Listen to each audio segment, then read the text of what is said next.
All right, can you hear me? Hi, everyone. Welcome. Thank you for coming. Thank you for being here.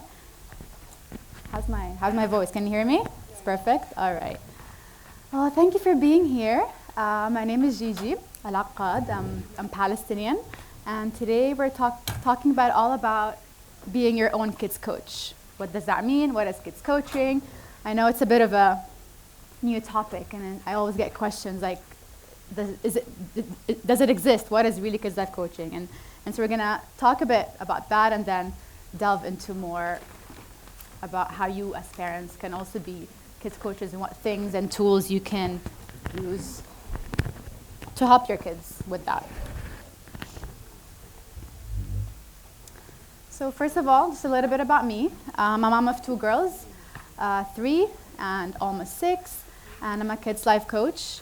I've been working with kids for the past 2 years, ages 6 and above, including preteens, teenagers, and I work with them in one-on-one private basis, based at Kiani Wellness Center, if anyone familiar with that. I also do group workshops that are very interactive and play-based approach. For workshops, I work with also a bit of younger kids, so I can start from 3 to 4 years old for more fun, play-based sort of workshops.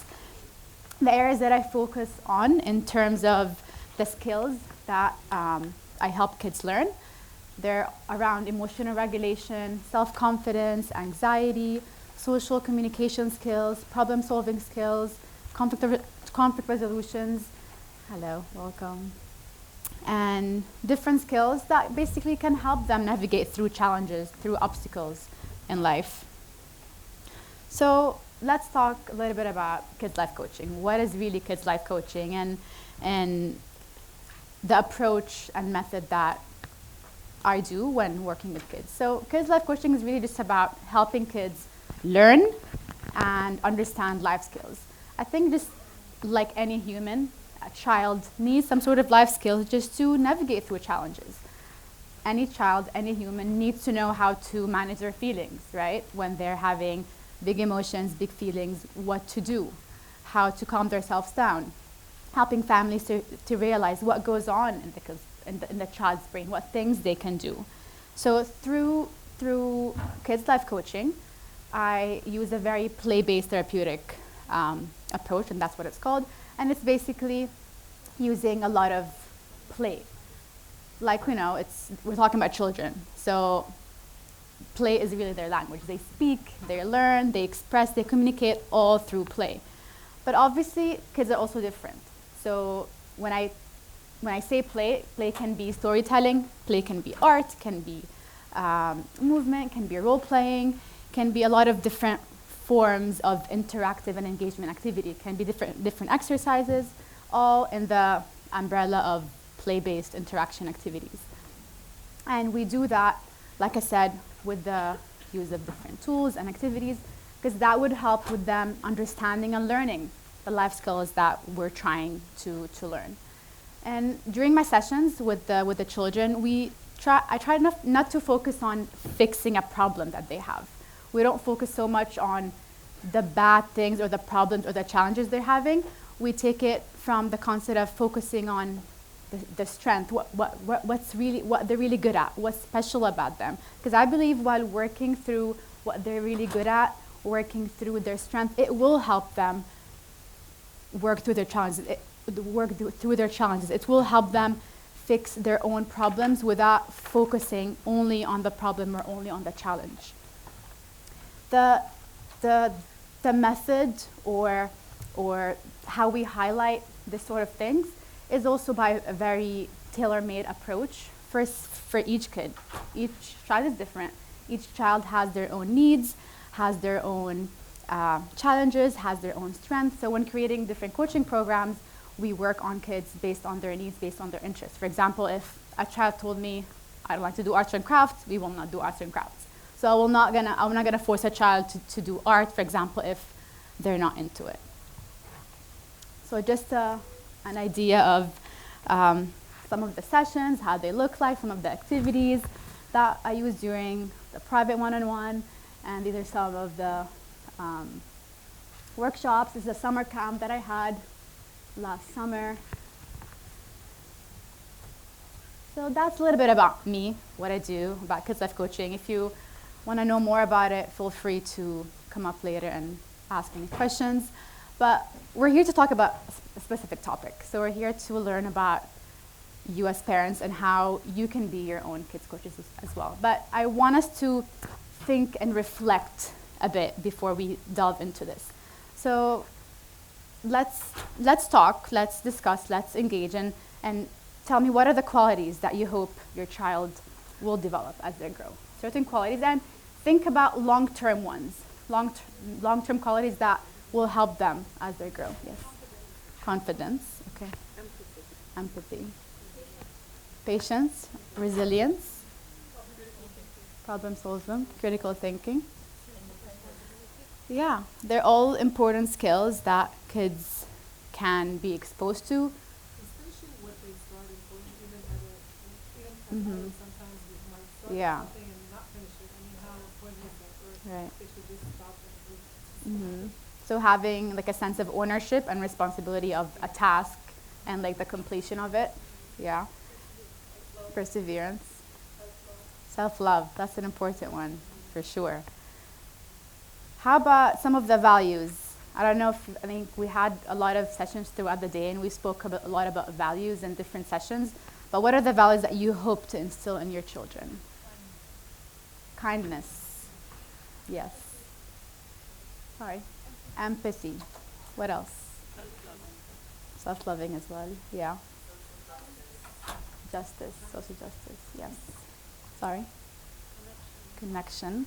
Yeah, these are all important values. And while answering these questions, I want you to be reflecting and thinking about how all these things that we're talking about, how it also affect your current parenting habits, right? So you're telling me all these things that are important to you, but I want you to think within yourself, how are you implementing these within the way you're currently parenting your kids and the habits you're doing?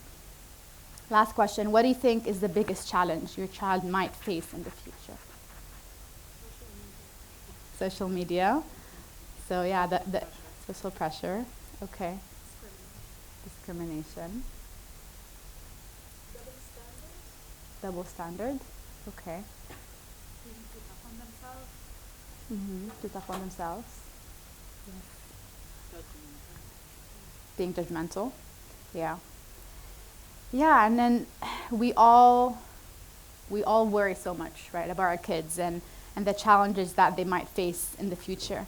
So again, like, take all these answers, reflect on them, think about them, and how all these answers, how do they take into place now in your life as parents and the habits that you are using now with them. So let's talk about parenting a bit. And I'm not going to dig into parenting a lot because there's a session right after mine with Sarah and Karen, and it's going to be an amazing session all about parenting in the Arab world. But I want to talk about the type of parents that we are. Parenting for me, honestly, was the toughest thing I've ever had to do in my whole life. It's the hardest thing. And so when I think about it, I'm like, okay, if this is the hardest thing that I ever have to go through, how do I want to remember it? How do I want to experience it? So I'm just gonna look at this funny video. You want what? Privacy! Allah! Allah, privacy! Always privacy with you. You know I bring you in this world, huh? You used to be like this. You come from my shawarma, and now you want privacy. Make explanation for me. You don't pay the bills. You don't pay the food. You don't pay... Okay. So, because I know privacy is a big topic now, right? I mean, my kids are 3 and 6, and I always get this sentence, I need privacy, mama. I need space, you know? So it's there, and, you know, and they obviously, like, learned it from us and from me and in this particular example. But I want to talk about us as parents. And for me, when I think of my parents, at least, and how my parents raised me or how they were parenting me, they probably were more of the boss parents, right? I would get these looks where I would not even question it. I would just say yes to everything and go hide into my room just with that one look that they give me. Maybe my mom was trying to be also the bestie as well, but I think it was definitely more of a boss parenting for me. So show of hands, any boss parenting with your parents? Bosses? Okay. Any besties? Okay. Half. An attempt of best. At an attempt? Exactly. Any coaches by any chance? I think As we get older, yeah.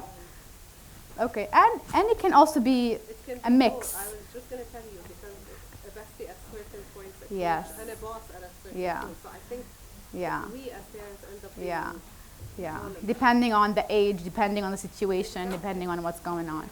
Yes, exactly. So what about, I'm gonna talk about maybe being the boss for a bit, because I know maybe it can be a lot stronger in our culture.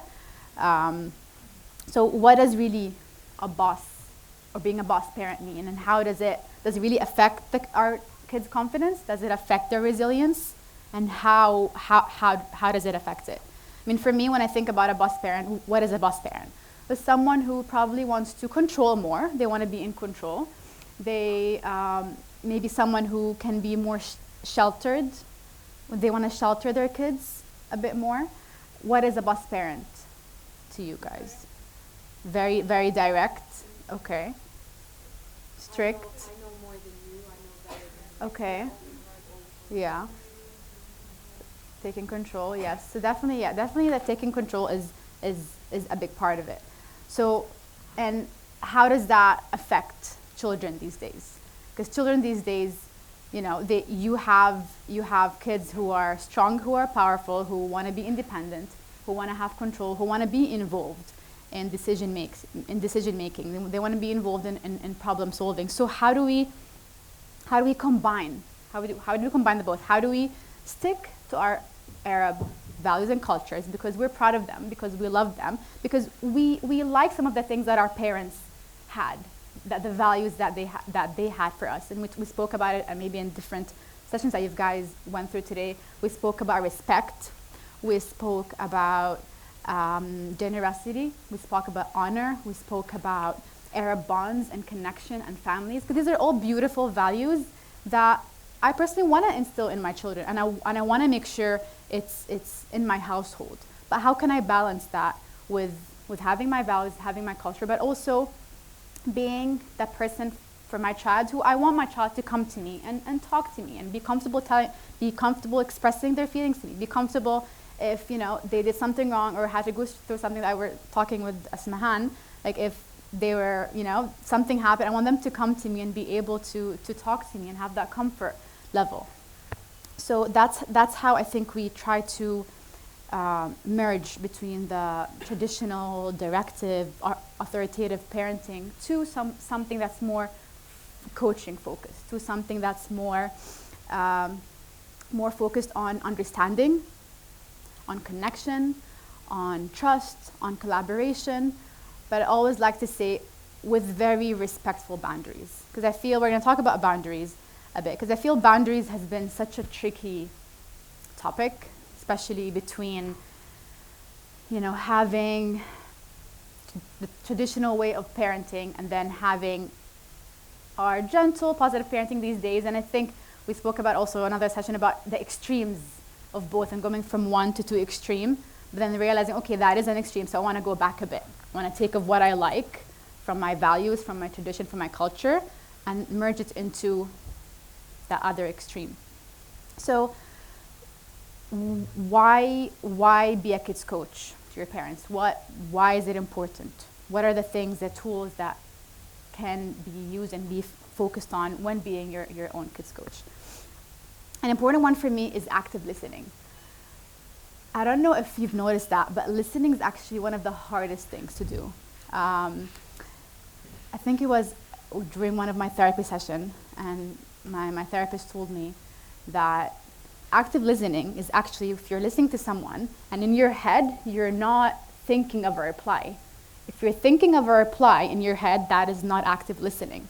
So that's why it's so hard to do. I mean, I think it's such a human nature. Like you're talking to someone and just you're thinking of what you're going to say to them next, not in the intention of disrespecting the other person or not listening to them, but that's just us as nature.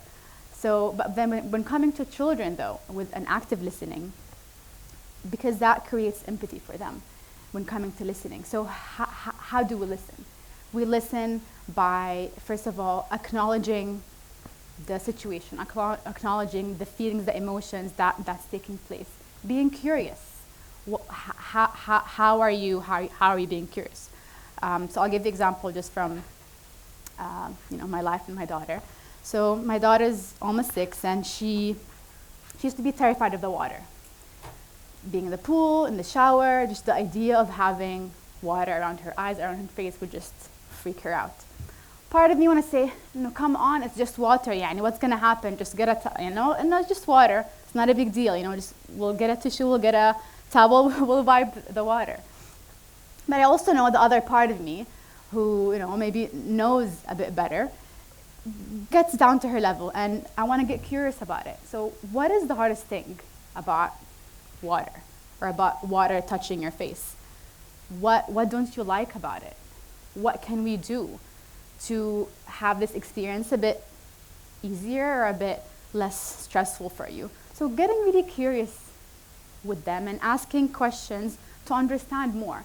Because at the end of the day, we're here to help them, to guide them, to coach them, because they will do their own mistakes. And we want them to actually make mistakes. We want them to make mistakes. We want them to learn from their own mistakes. And we want them to try and think of solutions. We're not going to throw them in the water to let them figure it out, but we'll try and guide them.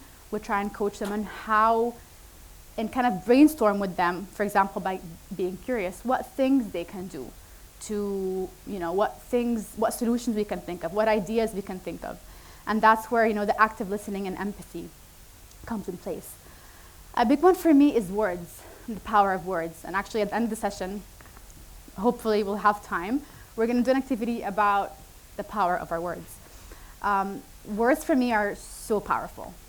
You can really shape children's lives with our words and our actions, which is why I really try to emphasize how our words affect how our children see themselves, how they think of themselves. So we want to try to choose our words wisely. But the thing is, we never have a bad intention, right? We can say things and not thinking about it, not thinking of, that has a bad intention or a bad consequence. But it just comes out of love, out of wanting the best for our kids. Well, I'll share an example that's close to my heart, and it's about me and how when I was a child, I was a very quiet, very calm child. And I remember just from parents to moms, from parents to relatives to some friends, in my head it's always, Gigi's so shy, she's so shy, Gigi's so shy, she will not speak up. You will not hear her voice. Does everyone speak Arabic or understand Arabic here? صوتها ما بيطلع. You will never hear Gigi's voice. She's so shy. So in my head, I'm like, yes, I'm shy. But also inside of me, I'm like, there is that other person. There is someone else there that wants to speak up, that wants to participate, that wants to put their hand up, that wants to try out for the basketball team. But I'm shy. So how can I do that? And I know my parents love me so much, so I know that their intention was not to label me that way, to restrict me, but it did kind of restrict me. It did kind of restrict me from maybe doing things that now I can do, now I can work on. But as a child, and shy is not a bad word, right? So it's not that it was a bad word, but the focus on it was so much that it restricted me from maybe getting to the potential that I wanted to be when I was a child. And positive reinforcement. So what is positive reinforcement? I want you guys to think and reflect with yourselves a bit. If your child did something wrong, okay, how often would you have a long talk with them? Or like, would sit and want to talk about it if there's something wrong, versus if they did something right, how would your response be? Oh, good job, shater, bravo. Familiar a bit? Yeah. And it also human nature, right? We tend to focus on what things we need to work on, what things we want to improve, what challenges we have. And we tend to, when something good happens, it's not the focus. It's not, we don't celebrate these small efforts and these small achievements, and we do not elaborate on it. We're like, okay, khalas, like, good job, like, But I think it's important to actually tell them exactly what they did, Oh, I saw you sharing this toy with your sister. It seems like you've been practicing. Seems like you've been really working hard and trying to share that. I know that's difficult for you. Thank you for really trying to share this toy with your sister. So, and that really makes a difference, because that tells them what things they did right, what steps they took that they did right, and it also shows them that you see them. You see how hard they've been working, how hard they've been trying. And so it can also affect, that's why it affects their confidence and how they see themselves and think of themselves in that moment. And when we talk about, I know maybe some of you would also think, but there are more challenges, there are more problems than the good things that are happening. And maybe that is the case sometimes. But also let's ask ourselves a question. Why is there more problems? Why are there more misbehaviors? Why are there more challenges? Because I believe for every misbehavior, there is a why. There is a reason that we need to figure it out. So there is an unmet need that is ending up in some sort of misbehavior. Or they have these challenges, they have these problems because of some skills that they haven't learned yet. So it's us working on these skills. It's us working on exposing it to them. It's us working on leading by example. Because honestly, that's how children learn the most. And I'm sure most of you know that. They're such good observers. They're such good imitators. If when I get frustrated and I scream, then probably if my child have big emotions, they will scream, right? And my child is not gonna go and sit and breathe if I scream when I have big emotions. So our children really are good observers, and they will imitate us. And a lot of times, I'm sure maybe some of you have seen that, like you would look at your child, you're like, oh, this is how I talk. This is what I would do, because that's how they learn, through us. So for me, that's such a powerful tool that you have it in your own hands. A big one, so sharing out of a personal experience as well. I just want to check the time. Okay, still good. So during the summer, we went to another country to visit a relative. So again, I have 2 kids. The relative is a bit older, so she lives alone, so she's not used to obviously kids and noise, and I have 2 active girls. They just want to run around and play. She's not used to that. All right, so we were having breakfast one day, sitting on the table. We had labane, za'atar, khiyar. We had everything there. See, my girls just love their khiyar. So, they were fighting over the khiyar. There was one khiyar left. So one snatched it from the other one, and the other one, my older daughter started crying. So it's crying. I want the khiyar. I'm like, we don't have any more khiyar. I'm sorry, we'll go to the supermarket later. We'll get more khiyar. But no, she really wants khiyar now.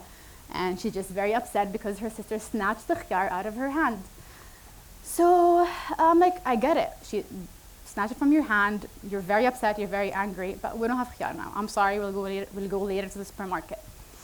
I can tell the relative is getting a bit frustrated. She's getting a bit annoyed because my daughter is crying, and she's crying loud. So suddenly, took us all by surprise, that relative started screaming and yelling at my child. So I'm sitting there, I'm like, okay, what just happened in front of my child? And obviously, did my child stop crying at this point? No, it got a lot worse. So the screaming was increasing, and it was chaos. And that moment, I went back to that inner child, shy child, Like, what would Gigi do? Gigi would not speak up. Gigi would just take her child and go sit somewhere. But no, I'm like, this is not happening. And my child is there. This is like the perfect life example that I can set for her. So my relative was like, I hope you don't mind that I screamed. I'm like, I actually do mind. I do mind that you scream at my child in this way, and no one screams at my child. And I took my child, we went inside. Obviously, I was emotional, she was emotional. It was like a very emotional chaos, and I get emotional thinking about it because I just think of that child in me that's so shy, that would know it, that's such a people pleaser, that would not say no, that would not stand up. But no, like my daughter saw me standing up for her because it was not an okay situation. Long story short, me and the relative, we're okay, we talked, we had agreed to disagree, which is okay. But yeah, so this for me was such a lead by example situation because my daughter saw me putting boundaries. I set boundaries with someone who's older, but very respectful boundaries. I was calm, I was respectful, but I was firm. Because we have values and we have boundaries that cannot be crossed.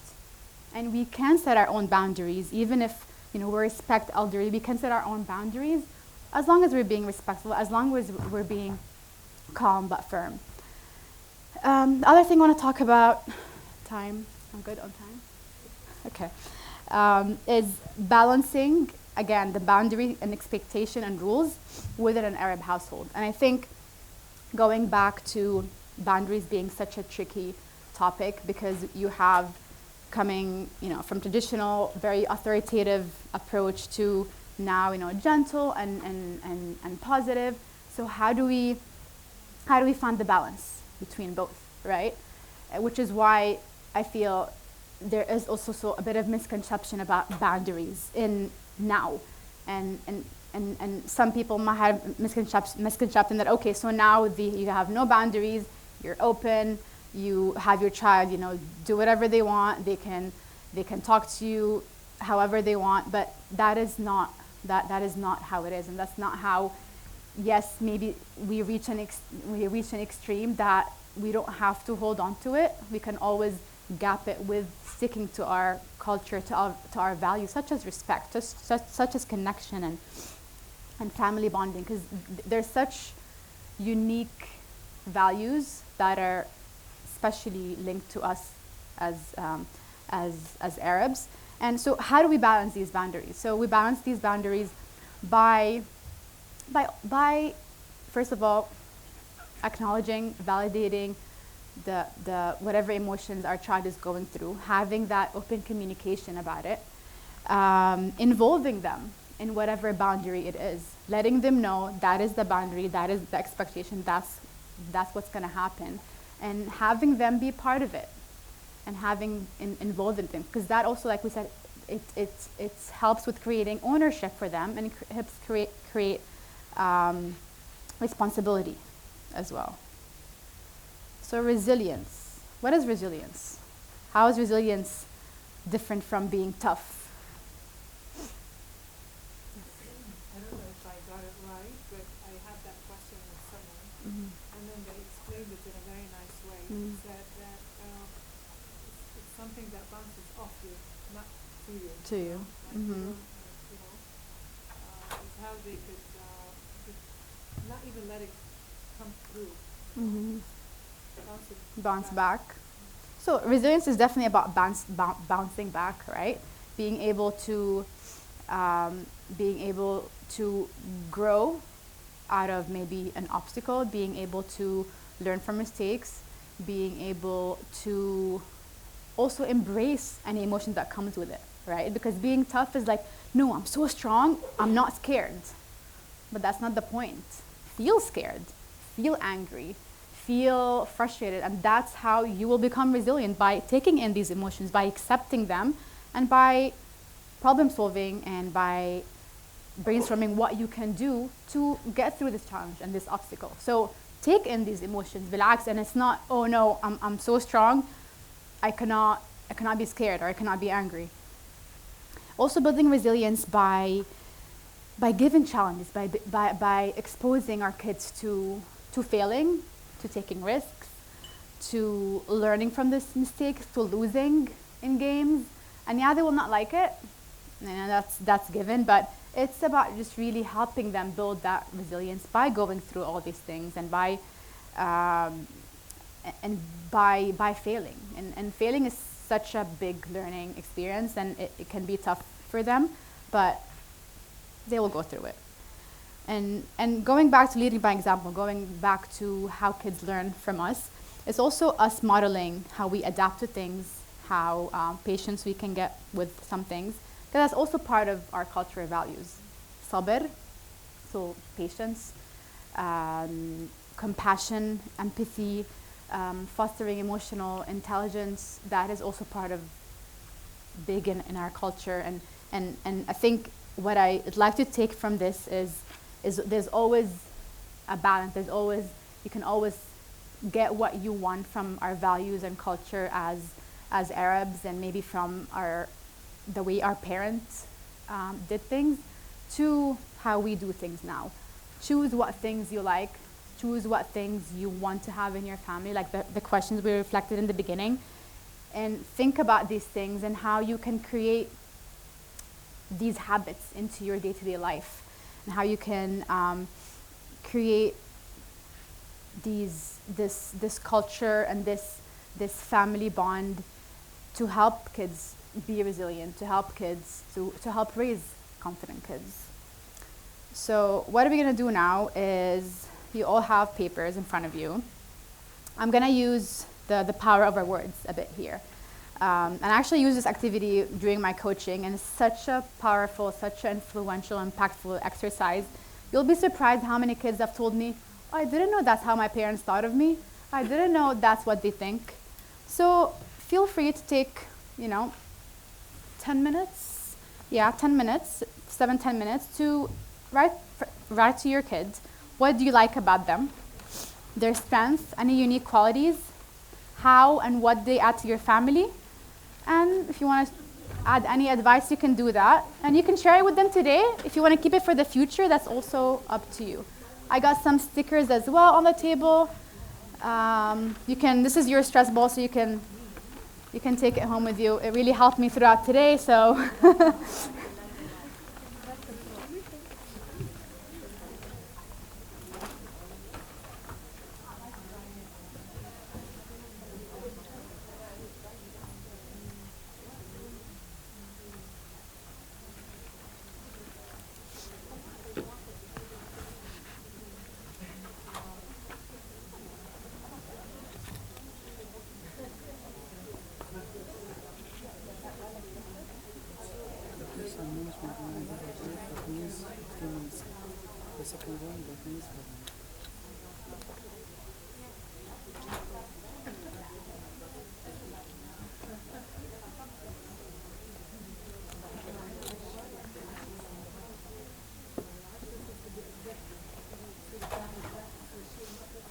And if you have more than one child, and if you want to write for, I don't think we have time for all of them. If you want to write for one child, you're more than welcome to get more papers for your other children as well. Unless you want to write one letter for all of them, but it's up to you. Dear all. Although I would rather you focus on one child, because it'll be special dedicating one letter for a child. But now pick. Now pick. Or I can give you papers, and then you write. For now, write one, and then I can give you papers you can write for the other one later. Strangely, both my kids are adults. Yeah. Say anything nice to them, they'll think I'm weird. Oh, they think, what's wrong? What did I do? No, I'm not wrong. But I think, what's wrong with you? Yeah, but I think that's why written is also always have a different effect. Like, cause, for example, like I know my mom loved me so much, but she never verbally told me I love you. You know. So now if you told me I love you, I'm like what's going on? But probably if it's written, it has a different feel to it. When you ask this for other parents, like for example, I know my son very well, but I have like office block. Like, how can you brainstorm? So, so really, okay. So, what do you like about your child? What are qualities that you like about him? For So, example, this question, what do you like about your child? First thing that I feel it's kind of like a selfish answer because I'm like, for example, I like that he hugs me a lot. I mean, does that count? Or what do I it like counts, about but I want you but to then- think of traits like: is he kind? Is he sweet? Is he Okay, I caring? shouldn't be thinking. So, for example, instead of saying I like that he hugs me a lot, I could say that I like that he's affectionate. Yeah, but you can include both, right? Like it's good for them to know what qualities they have, but also what actions they do, like hugging you, that you like about him. Maybe does he know that you like his hugs? So, what is the purpose of this? It's for me to brainstorm it, or for me the to eventually the purpose express it? for this is for you to recognize what things you like about your child, and for you to focus on their strength, on what unique about them. And yes, also the goal is to share that with them if you want to do it today, in the future, sometime to share it with them, for them to know how we Because see you them. see, the trick is when it goes like what you like, qualities and strengths.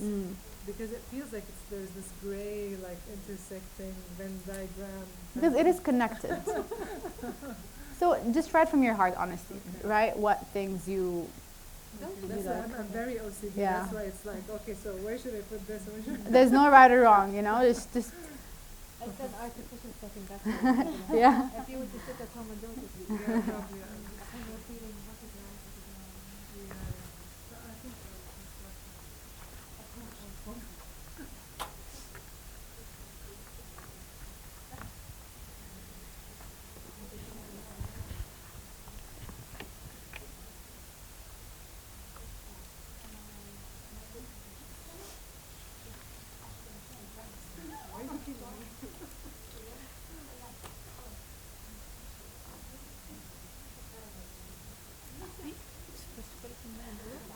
That would be great. So once you're done, you can put it in the envelope, and then that's up to you really when to give it to them.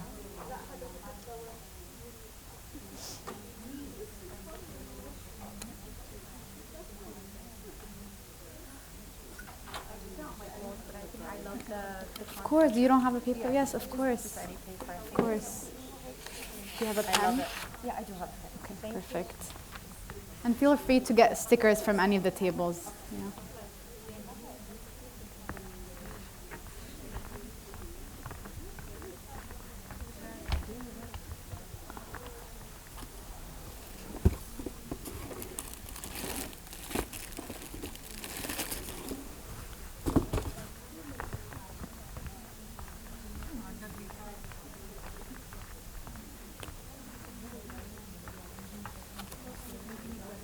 It's an envelope.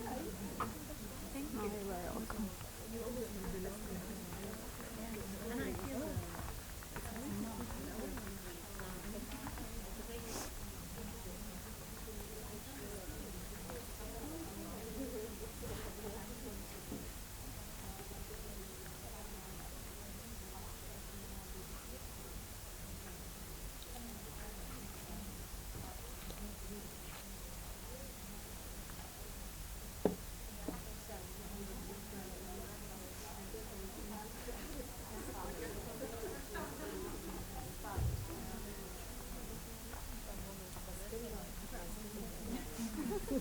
Is it easy or is it difficult?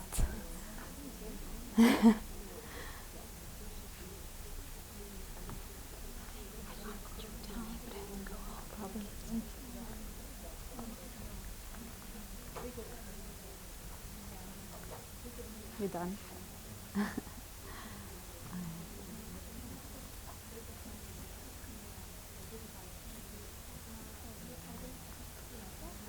Done?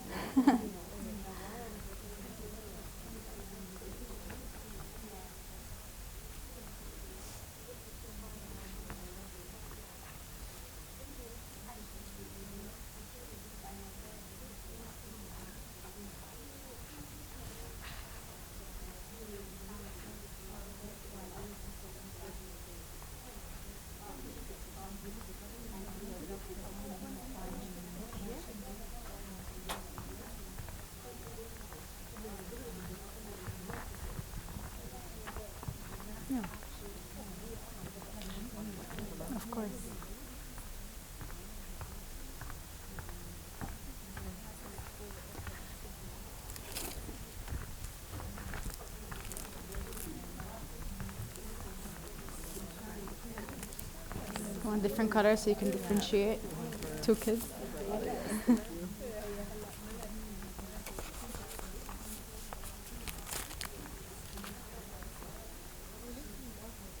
Okay, we have 5 more minutes.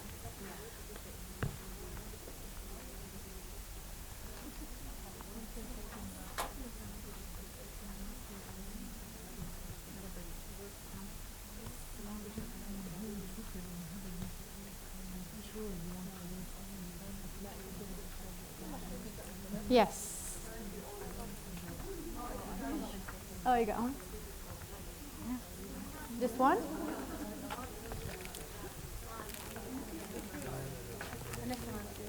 Okay.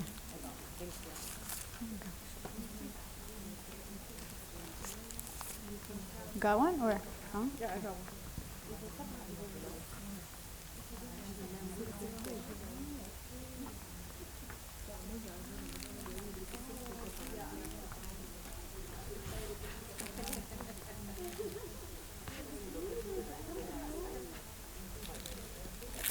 Blue? I mean green or blue ما عندي شيء ثاني. Green, okay.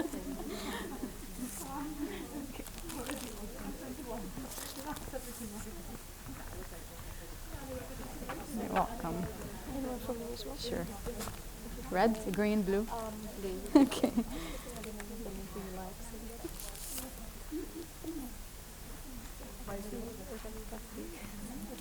Or if you have not enough. No, I mean we got one of each, but then we have have some extras. So Are you sure? yeah, I can yeah. just stuff It's them the okay. same one. I mean I can give you one more. Yeah. You want green or you is red? Okay.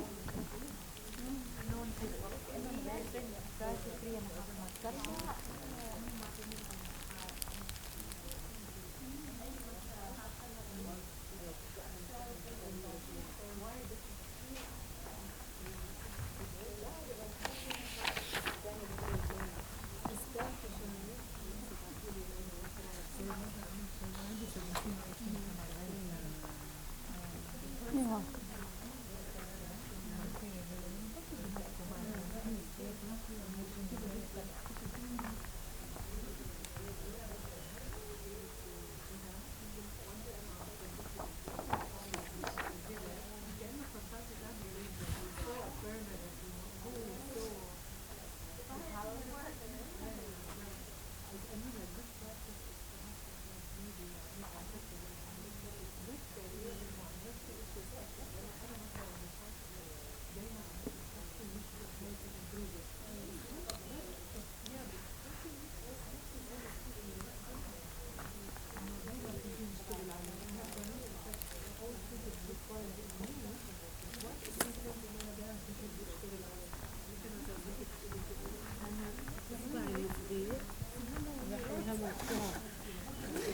ليش متأخرة؟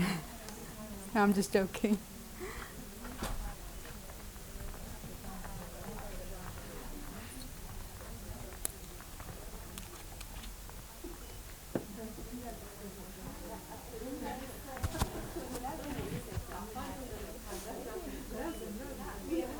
Okay, ladies, 2 more minutes.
All right. So, does anyone wants to share how was it writing about your child and what you like about them? How was your experience?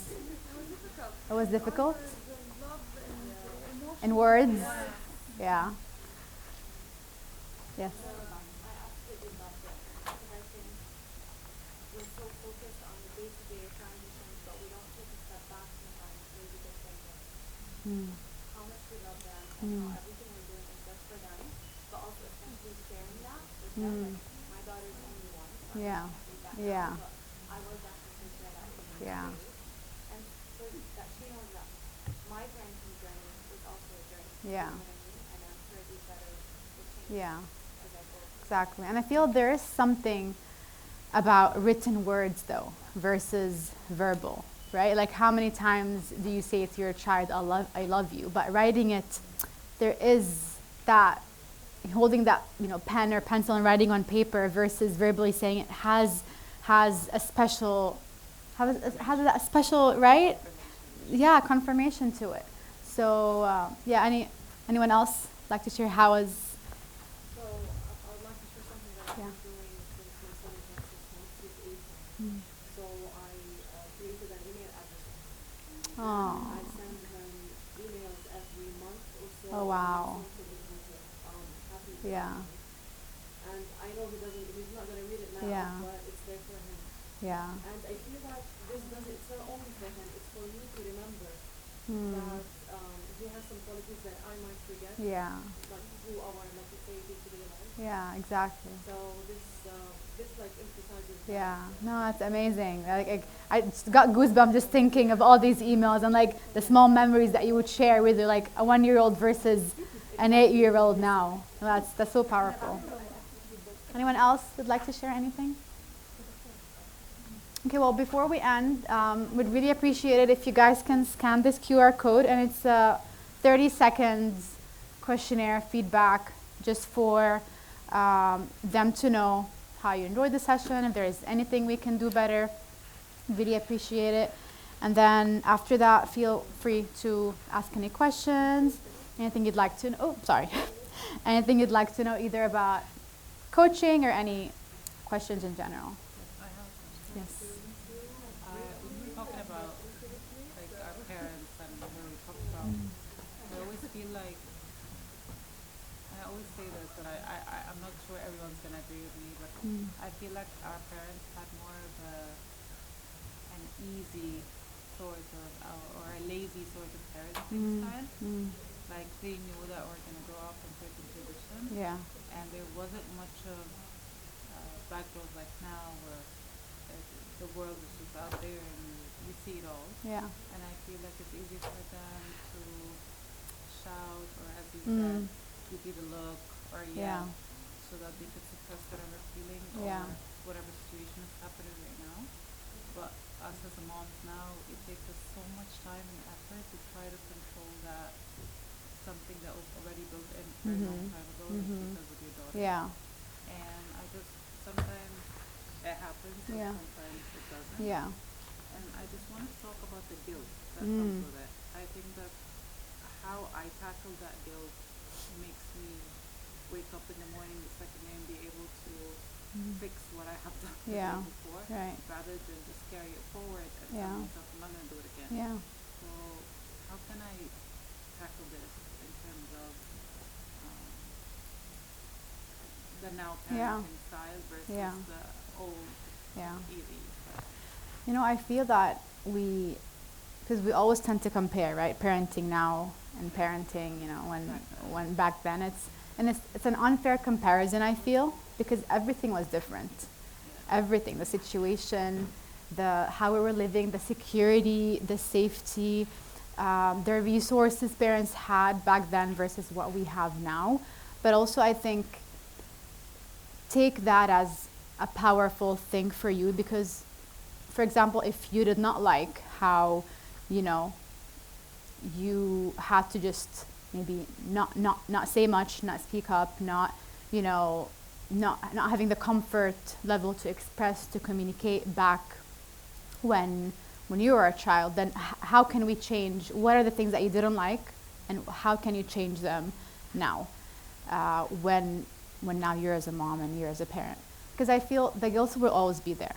I think even, us as professionals, as maybe coaches and parent coaches, we also have our moments. We also do our mistakes. We also, have these moments where we regret and we feel guilty. And that's when I think we just need to be kinder to ourselves about it, because it's okay if it happens, as long as you are realizing, how I reacted or what I did was not the best thing I could have ever done. And you tried to fix it. You went maybe and spoke to them and told them, I'm sorry, that wasn't, the best reaction that I would have done. And having, I think, that open communication, having that trust, because they'll see that, my mom also did a mistake, and my mom also is learning from her mistake. How you dealt with your mistake, for example, how you came to them, how you apologize, how you express your feelings, and how and telling them how you were feeling in that moment, for example. So I think the guilt will always be there. It's about really accepting that we will make mistakes, and that's okay, and be kinder to yourself about it, because we are really building a big gap. It's a very different way of parenting. So taking how we were raised to how is it now, it's a huge difference. Yeah. So it's not easy completely, maybe changing the things we didn't like. So take the things you like and change them how you would want to change them. But I know it is hard, and that is really the hardest part about it, right? Yeah, it's But yeah. hard to go against. Yeah, and that's why we're really having to retrain our brain, and we're learning to unlearn some things and relearn new things, and it's not easy. And so I think it's just a matter of really consistency, a matter of more of that control. That's difficult, but that's doable a bit. Yeah. Any other questions about anything? Almost 20 years as a teacher, and you can tell in children how their parents are with them. If they're involved, loved ones, turn up, you can see the difference in the children.